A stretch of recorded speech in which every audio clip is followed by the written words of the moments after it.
Subscribe to our YouTube channel and press the bell icon to get the latest updates. I'm with Col Sajjad Ali Zahir, a veteran of the Bangladeshi War of Independence, of which 50th anniversary we are celebrating today. Col Sajjad Ali Zahir has been awarded Bangladesh's highest military honor, the Bir Pratik, which is equivalent of India's Veer Chakra, as well as India's Padma Shri. He was part of the Mukti Bahini, which fought for Bangladesh's independence and was witness firsthand to the massacres, to the genocide that was committed by the Pakistan Army. Col Sajjad, welcome to ThePrint. Thank you very much. Thank you for inviting me to speak on this August occasion. Thank you. So, Col Sajjad, today, March 25, is a big, big day in the history of Bangladesh, because it was on this day that Gen Tikka Khan, at the time the governor of East Pakistan, unleashed Operation Searchlight, and Bangladesh descended into one of the darkest chapters of its history. And thousands of people were killed. A genocide was unleashed on the country. Women were raped, and villages were burnt across the country. Where were you at the time? And tell us about your own experience. Well, I was a good Pakistani soldier, doing very well professionally.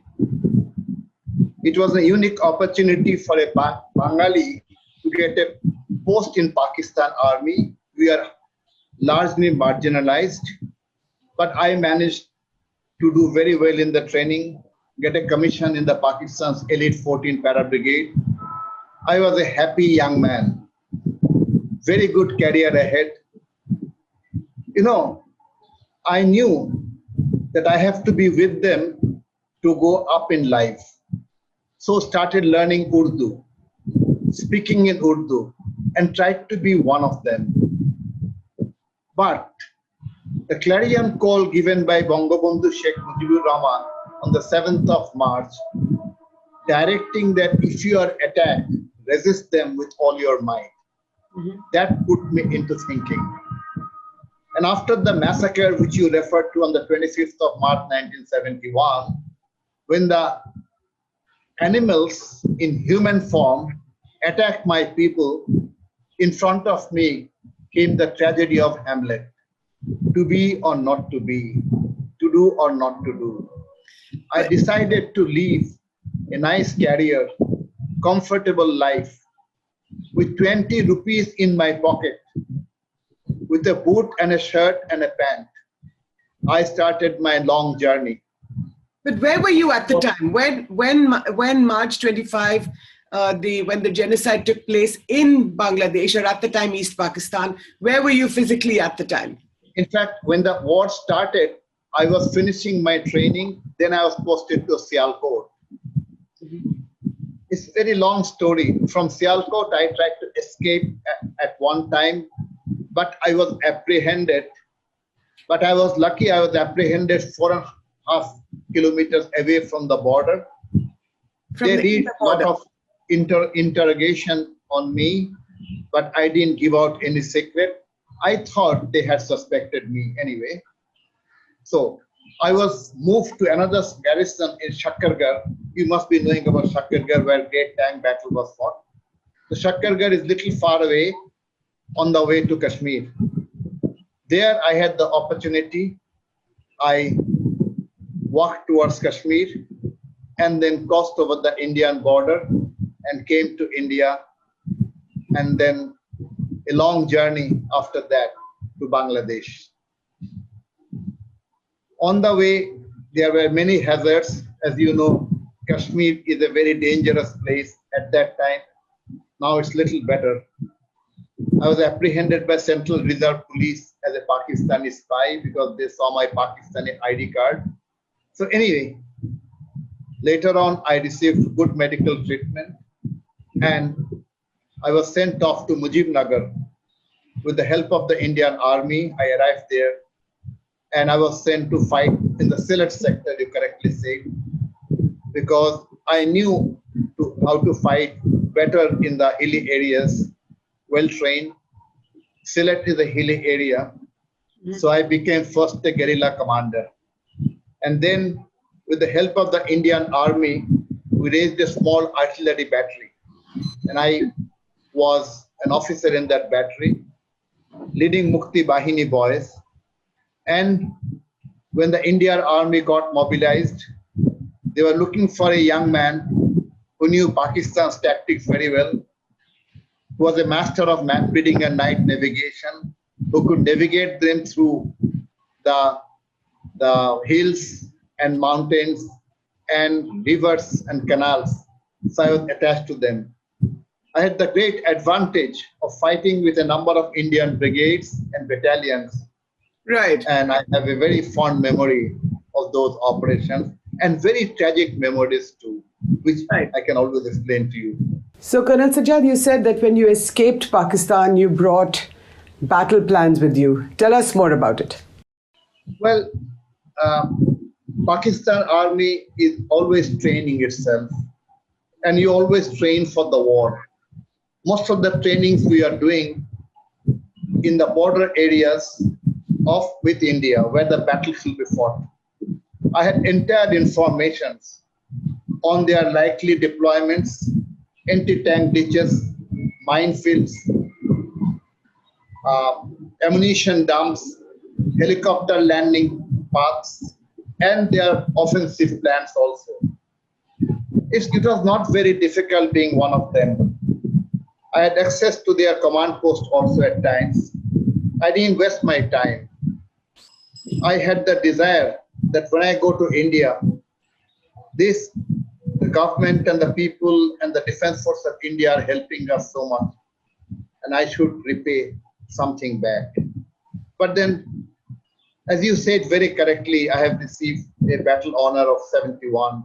I've received the highest civil honor of Bangladesh, Independence Medal, and also Padma Shri. But I don't also forget that Pakistan is also gave me a very high award for taking away their battle plans and secrets. They awarded me with a death sentence to be hanged by the neck after being captured. I still have that death sentence valid till now, and I am very proud of that. For the cause of my country, enemy has given me a highest award of death sentence. So once you come back to Bangladesh and you come back to Sylhet, explain to us or describe to us the situation there and what the Mukti Bahini did to fight for its country. It was a very difficult time, the most difficult time of our lives. We are fighting a very poor man's war. Indians were really helping us very much. Whenever we required ammunition, they gave us, arms they gave us. Even I used to go to the Indian camps and ask for some instructors to come with me to join my young muftis. They used to send me. Fabulous. And I was young. I didn't know many things about the higher echelons of war. Their officers also guided me. But we had to fight it out inside Bangladesh. Hardly any clothes to wear, hardly any food. It was a poor man's war. But we are very confident. Every villager was my brother or my father. Every woman in the village was my mother and my sister. We didn't have to have any logistics. No supply route was required. Every food the villagers is to send to our bunkers even. With small children is to carry our food.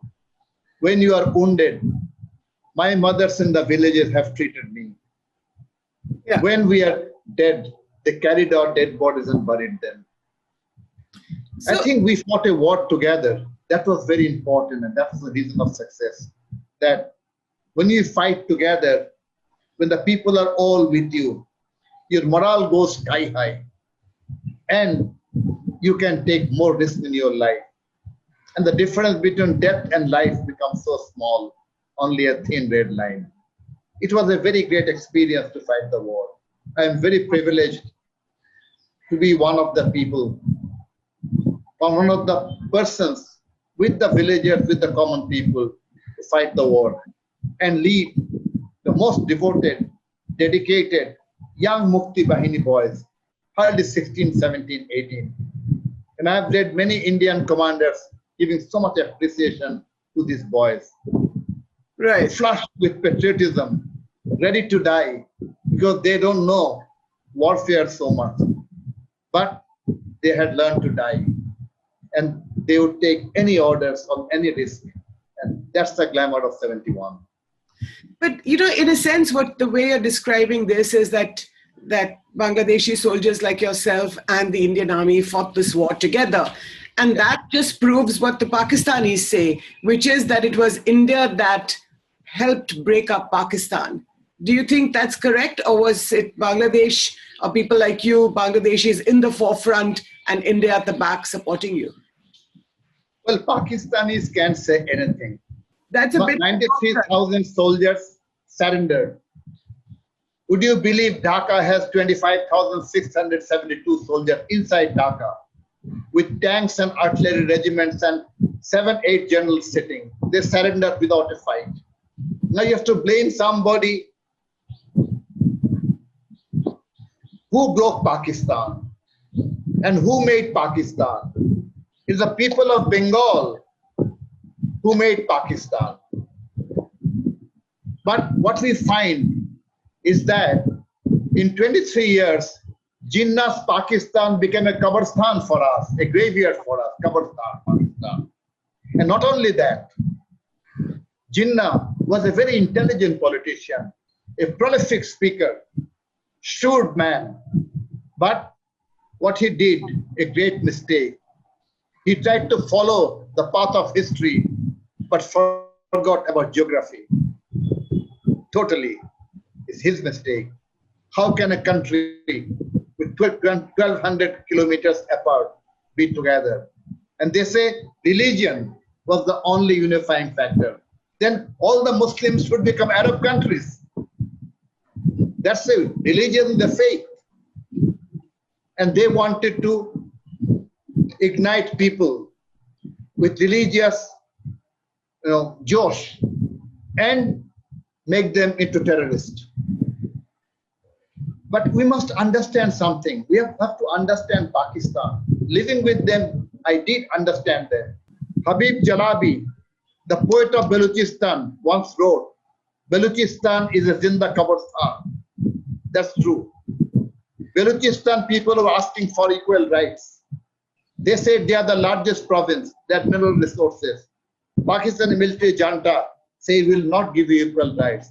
They put Gen Tikka Khan and lakhs of soldiers into Balochistan. They massacred them. So let me ask you about Operation Searchlight. This is when you were still in the Pakistan Army, but it was conducted in Dhaka and across Bangladesh when, like I said earlier, General Tikka Khan, at the time the governor of East Pakistan, sort of unleashed this massacre. Tell us what you heard from your compatriots at the time in 1971. And today, how do people remember what happened then? Operation Searchlight is a unique document, a coded document. I knew about the document when I was in Pakistan. I will give you some statements about the document. When the Operation Searchlight started, the same morning, 26th morning at 6 o'clock, Tikka Khan comes out of his command post and says, Dhaka has no people. Only few stray dogs are alive walking in the streets. Bobby has used everything in his hand. Bobby was Dhaka's brigade commander, Brigadier Jahangir Arbab, who for killing Bengalis got a promotion to a rank of a lieutenant general later on and was given the second highest gallantry award, equivalent to a Mahavir Chakra. In the same evening, Yahya Khan gives a statement, I will kill 3 million of them and rest will eat from my palm. They're beggars. And Niazi Khan takes over after 1 month the command from Tikka Khan and says, "Ye hada kaun ka main sabak sikaunga, uska naksha main badal dunga." That is all a part of Operation Searchlight. Operation Searchlight, it says the surrender the Bengali soldier. There was no surrender, my dear. Everybody was killed. They said, arrest the communists, the Army League, Mujib followers, and student leaders. There was nothing of that. Everybody was killed. Why are you ashamed to tell Pakistan a genocidal nation? Because they did genocide time and again. I think Pakistan, one thing? I think Pakistan is still coming to terms with its history. It's been 50 years. It's taking a long time for them to heal the wounds of the fact that their country was broken up and that a new country, your country, was created. They are not coming to any terms. They kept on doing genocide and terrorism. Let me tell you the tragedy of Bangladesh, which I am making a lot of documentaries now. Do you know that when the Pakistani soldiers left Karachi airport, Karachi seaport, they are told by their Maulana Huzurs, the religious leaders, regimental Maulanas, that every man you find in Bangladesh, their names are Muslims, but they are kafirs, they are munafiqs, and they are characterless. Every woman you find, they are characterless, munafiq, and kafir. You are going for a jihad. So, if you kill them, no guna. If you rape them, no guna. How do you know this? Because the dying soldiers have given us the statement. When you captured Pakistan soldiers wounded, they have told us this fact before they died. And your Indian soldiers are witness. They have seen the women in the camps, in the garrisons. They have seen the women in the bunkers, dead women. I will give you a small story. On the 6th of December, your 4th Guard Regiment attacks Pakistan's command post of 14th Division across Pagolini River near Brahmanbaria. They go inside. When they approach their command post, short of that, they find 6 Indian soldiers from Bihar regiment. I think it was 10 Bihar. Everybody hands tied, eyes blindfolded, shot on the head. Then they entered near the command post. They find 66 Mukti boys. They know Mukti boys. Tied their hands, blindfolded, shot on the head. I always say they fought together, India and Bangladesh, and died together. This is humanity. Your soldiers are witness. Talk to them. They are talking to us. They are writing it down. Have no defense for Pakistanis because they cannot defend. Are they writing it down? Are you writing it down? Tell me a little bit about what you're doing today to remember what happened. Well, Madam, I go to every deep village of Bangladesh. I go to every madrasa, every small school in every village and take classes and teach my children, my grandchildren, that we fought a difficult war. And we tell them who are our friends in 71 and how many Indian soldiers sacrificed their life in what way. And I tell them how much suffering we had and our women and men suffered in 71, the common people, to make this country liberated, and they should all stand up together and make a better nation. I've written only 55 books. I only write about 71. My friends tell me, I was born on 26 March, early morning, 1971. I died on 16 December at 4:30 in the Ramna Racecourse Maidan. That's my life. I'm writing everything down. And also, I am also working for the War Crime Tribunal. We couldn't try Pakistani perpetrators, the genocides committed, the people who committed genocide, because they're allowed to go to Pakistan. Bhutto Saab committed, he will try them. He never tried them. He all promoted them, gave them big honors and awards. We all aware of that. But the local collaborators, at least we are trying them. And we are coming to know about their stories. They are giving their stories to us. So the duration of the war you spent in Sylhet with the Mukti Bahini, is that correct? Yes, Sylhet is a very large district and now it's divided into number of districts. So most of the time I was with them and also with the Indian brigades and battalions also who were advancing. So finally, when the Pakistan Army surrendered to the Indian Army, and that was, of course, a big day of celebration for your country as well as for India, describe to us, if you can, the scene, if you remember what happened that day. It was a mixed feeling, actually. Initially, it was all joy and glory. When we entered the villages and the towns one by one, we saw the sad people, the people coming and asking us, where is their son? Where is their grandson? Where is their daughter? Taken away Pakistanis. They have killed almost all the famous intellectuals, the teachers, the doctors, the engineers, thousands of them. Why did they do that? Why did they kill the intellectuals at Dhaka University?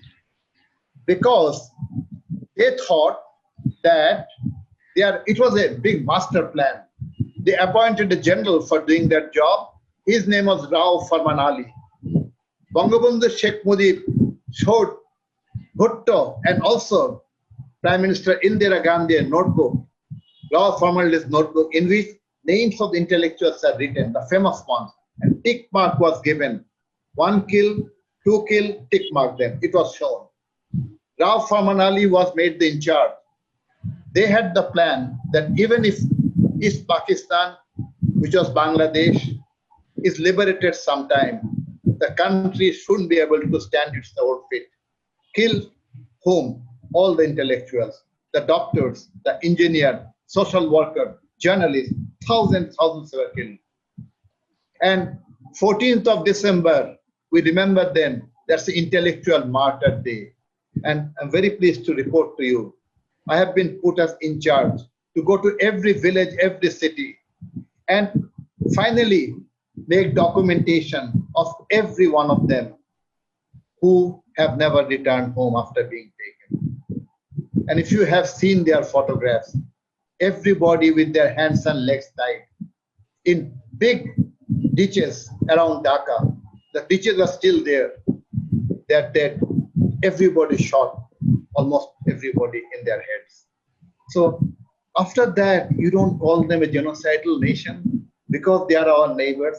Do you pardon your neighbor if your neighbor keeps on killing and raping women every day? You don't. I think the neighbor and us have to come to terms with our bloody histories. And unless we do that, I don't think we can move forward.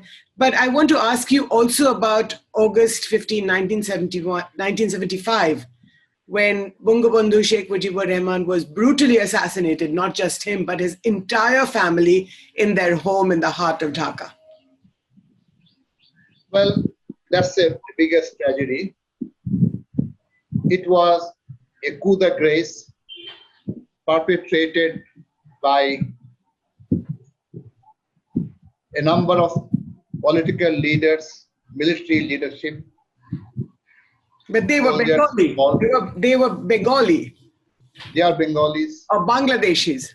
Bangladeshis. But with all the research going on now, they had many hands behind them. Many of them have been put to, they received justice, many of them. But many of them are not in the country, they ran away. They have been hanged. Now, where are they? Would you believe that many of them are hiding in Pakistan secretly?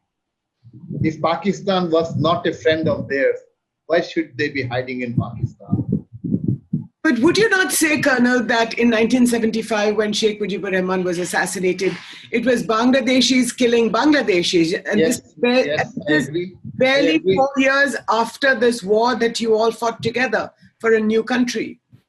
But you must remember one tragedy. Mukti Bahini was a very small force.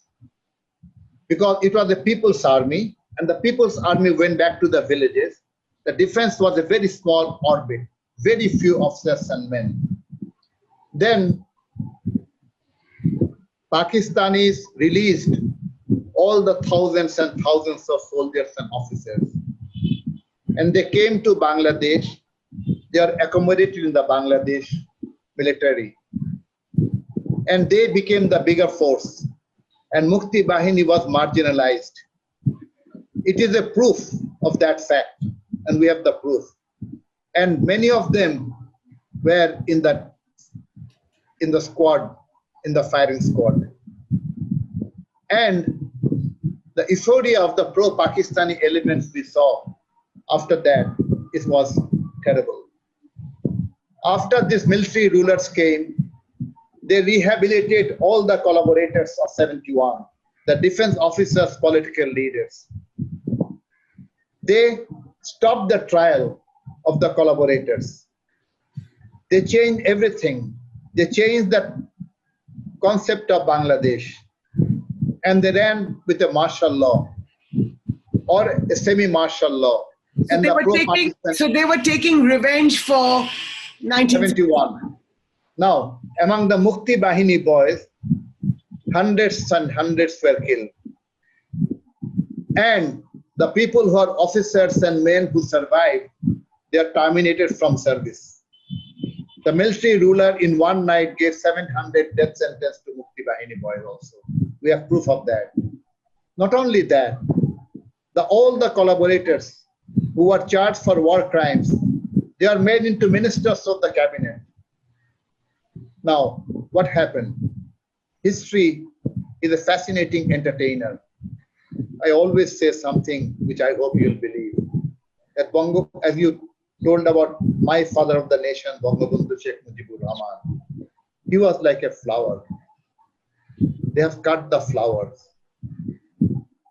But they could not keep the spring from coming. The spring has come holding the hand of his beloved daughter, Sheikh Hasina. We are now following the path of 71. Our friendship with India is a path of 71. The freedom fighters are being honored today. The collaborators are now being tried again. And she wants to do justice to 71 and to our martyrs. She has a lot of difficulty. You must understand that. But I'm sure she understands Pakistanis very well. But you are talking about Pakistan. My opinion is a little different. There is no country called Pakistan exists anymore. We have to understand that. There's a country called Pakistan after 47. Majority population, 56% were East Pakistanis and Bangladeshis. They came out of Pakistan. So there is no Pakistan as majority secedes. There's a country now which could be called as West Pakistan.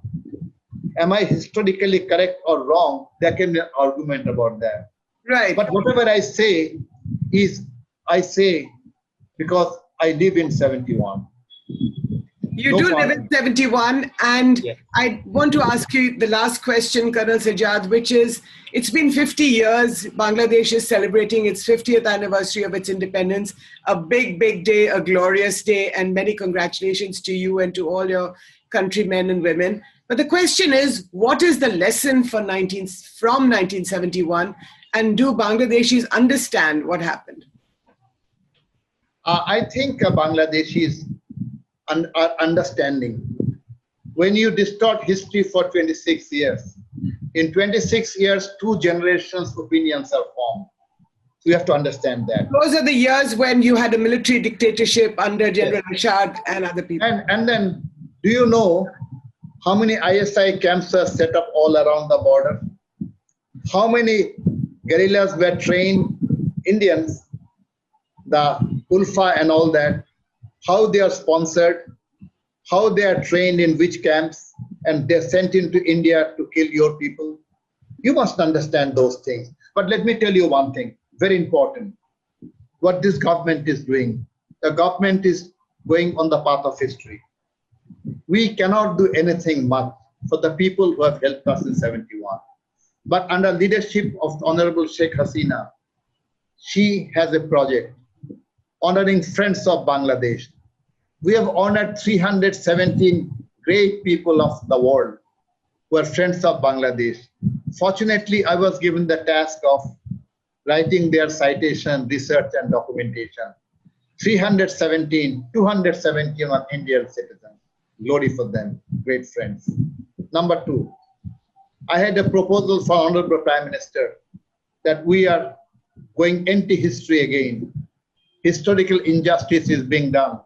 We are a free country now, a democratic country. But the people who helped us and died for us in 71, we haven't honored them. We're only honoring freedom fighters of Bangladesh. She asked a paper from me, approved the paper. Through the paper, you know, we are honoring every Indian martyr soldier. And I am receiving full cooperation from people of Bangladesh and people of India. Every night, I write their citation, their death stories, and I cry. 17 years, 18 years, 19 years, young boys from Bihar, from Uttar Pradesh, from Jharkhand, from Tamil Nadu, from Punjab. They never had a family. They have no children to carry forward their legacy. They died fighting for unknown land. And when I meet their families, when I go to their families, they hug me and cry and say, "Oh, Bengal gya, ab mar gaya." It's such a tragedy. Our relationship is based on blood. Let me tell you today that the blood of Indian martyred soldier were flowing, is flowing, and will flow through Padma, Meghna, Jamuna, and Teesta. Let history say so, that we fought 71 war. Again, a cruel enemy together and won victory together. That togetherness is very important. Togetherness, not between us only, our generation, it should flow down to next generation. I make it a point to go to Indian colleges, universities in different parts. Right. And online, I'm having communication with them.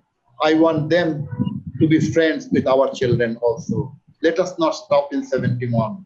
Let not the buck stop on 16 December. The generations of our two countries should become equally friendly, equally responsive, and face the world together. That's what I always believe in. Thank you.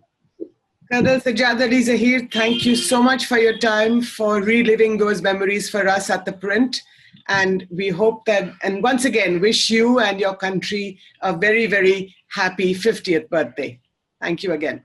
Thank you. And let's celebrate the victory together. Together is very important. Thank you.